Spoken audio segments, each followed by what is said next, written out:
Now, as technology continues to unfold, the use of social media has relatively grown, leading to many social web pages in the social media, including web-based and mobile-based technologies, which are used to turn communication into interactive dialogue between individuals, organizations, and communities. Now, those social media, especially Facebook, has been used for different purposes. One apostle, David Karanja, has come up with a project turning the chat hall into a church hall where he preaches the gospel using different channels, mostly Facebook. And with us in studio is Josephine Wawera, who had a chance to meet Pastor Karanja to tell us a little bit about him.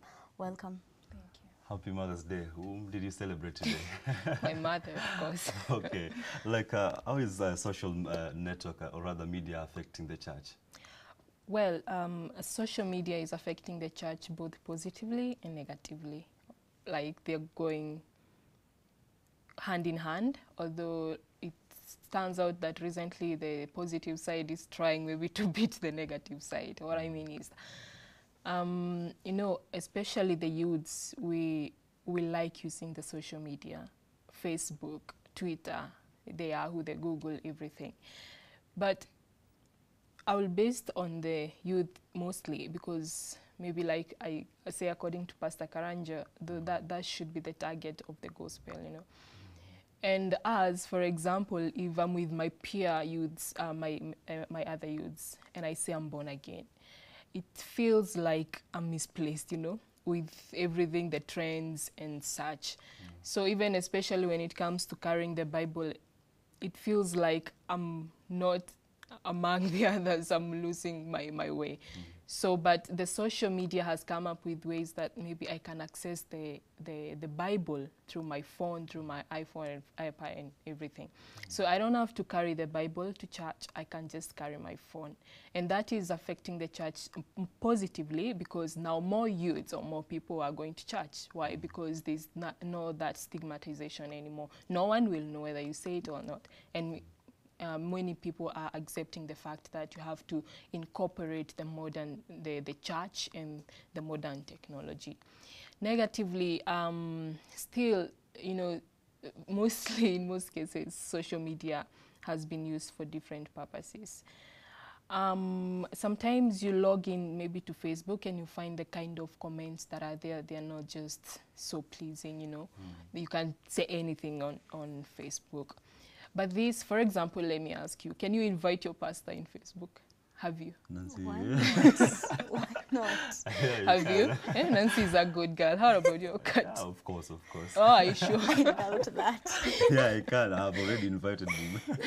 Okay, most youths, it's hard for them to invite like their pastors, their churches, I mean their parents, or people who maybe they're taking responsibility of them in Facebook. Why? They don't want them to find out the things they do or the things they say.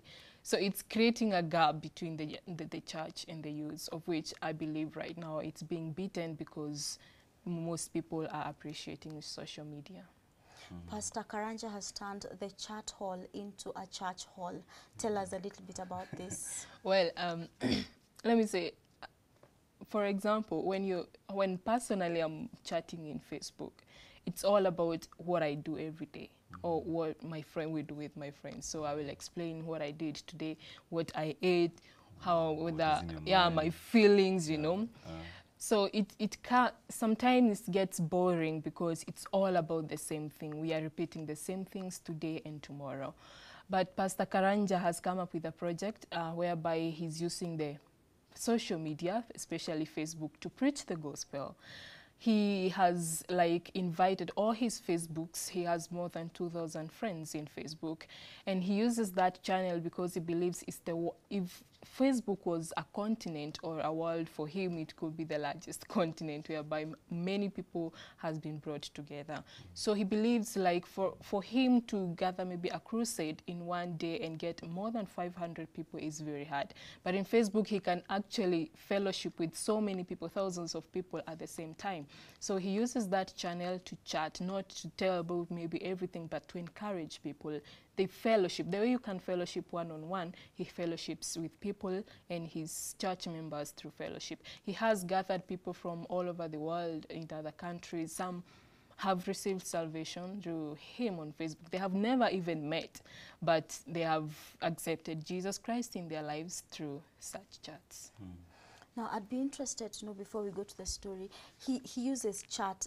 Does he think of moving into conferencing where he will be preaching online live, and maybe his friends can also get to see that?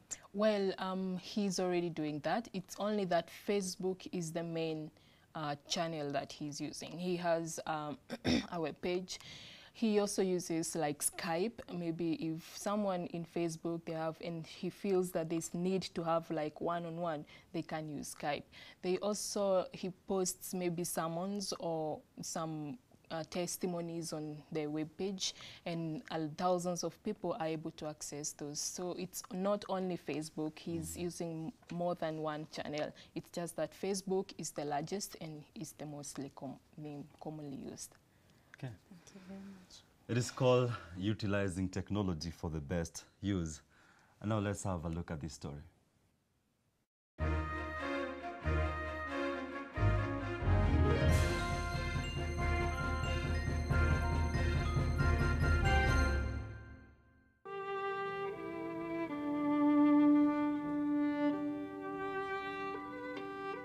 Having had the opportunity to study theology in the US, Apostle David Karanja ended up establishing a church in America.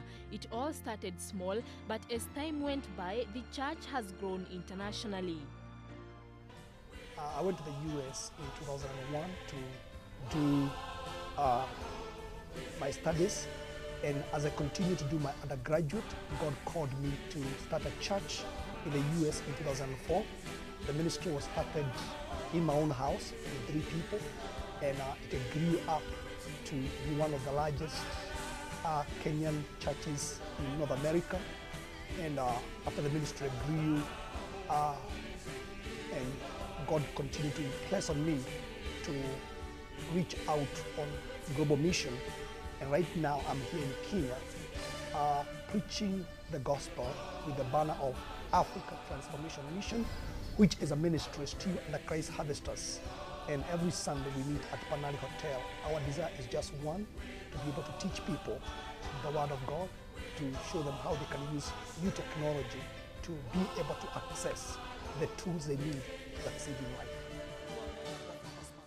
According to the apostle, the church operates just like any other, but stands out on one aspect. Basically, we are living in a time and in an era where you can be able to do so many things using technology. In previous times, if you wanted to communicate with somebody, you needed to write them a letter, send them a telegram. But through technology, through the social media, we can be able to interact with people all over the world. Just sitting right here, I can be able to encourage somebody. I got somebody who got saved in Dubai, and I've been discipling them through the social media. They don't have to come here to Kenya to attend discipleship class. That's what I'm saying. We're using the new technology to be able to preach the gospel.